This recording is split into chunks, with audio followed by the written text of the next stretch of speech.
మా ఊరి గ్రామ ప్రజలకి ప్రత్యేకంగా అభినందనలు తెలుపుకుంటూ మా విద్యార్థులకు కూడా అభినందనలు తెలుపుకుంటున్నాను.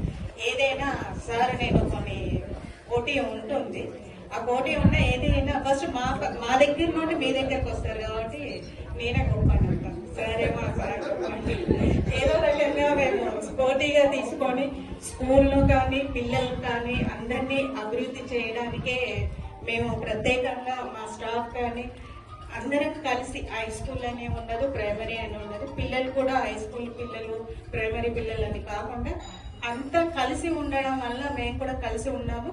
మా పిల్లలకి చెప్పేది ఏంటంటే కలిసి ఉంటే అందరము అన్ని పనులు చేయగలుగుతాము కాబట్టి చిన్న పిల్లలు పెద్ద పిల్లలు అనే తేడా ఏమీ లేదు.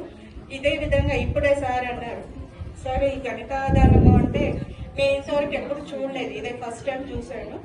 అయితే ఏమైనా నేను ప్రతిదీ డౌట్ అన్నట్టు, ఏంది హై స్కూల్ వాళ్ళకే ఉంటుందా ప్రైమరీ వాళ్ళకి ఉంటుందా? నేను ప్రతిదీ కొట్లాడి తెచ్చుకుంటాను.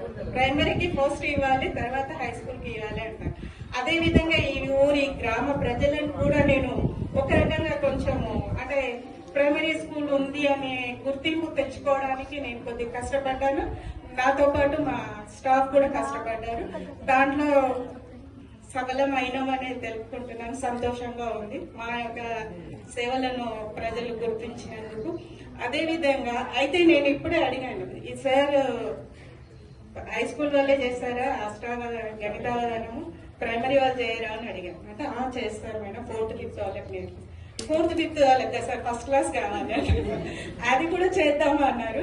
అయితే September 5th వరకు చేద్దామన్నారు. సరే ధైర్యం చేయట్లేను కానీ 4th 5th వాళ్ళని September 5th రోజు కంపల్సరీ సార్తో సహకారం తీసుకొని ఇదే ప్రోగ్రామ్ ని ఇదే విలేజ్ లో అప్పుడు మీరంతా పిలవలేకపోవచ్చు, ఎందుకంటే మాది ప్రైమరీ అయినా కానీ వస్తారు అనుకోండి. పేరెంట్స్ తో చేద్దామని నేను డిసైడ్ అవుతున్నాను. September 5th రోజు సార్తో సహకారం తీసుకొని మా 4th 5th క్లాస్ వాళ్ళతో చేస్తాము. అంటే ఈసారి కూడా ఈజీ అవుతుంది. 4th 5th వాళ్ళకి చెప్పేసరికి ఇంకా నెక్స్ట్ ఇయర్ అయితే ఇంకా బ్రహ్మాండమైన గణితావధానం అని చెప్తుంటారు. ఈ అవకాశం ఇచ్చిన సార్కి అందరికీ కృతజ్ఞతలు తెలుపుకుంటూ ధన్యవాదాలు.